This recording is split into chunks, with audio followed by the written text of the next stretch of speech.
radiator here. New fitting. Small hose. 5/8.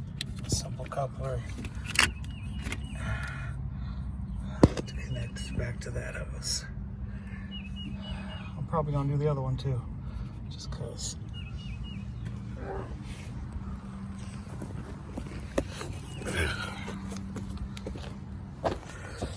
Old coupler broke, split right off there. New one, 800 419 3/4 quick fitting, 5/8 hose. 2 packs of these, cause just that. And a coupler, which is 47095, 5/8 simple hose connector. Boom. And that is it. Besides a little piece of hose. Just because mine looked a little swollen right here, so I cut it out.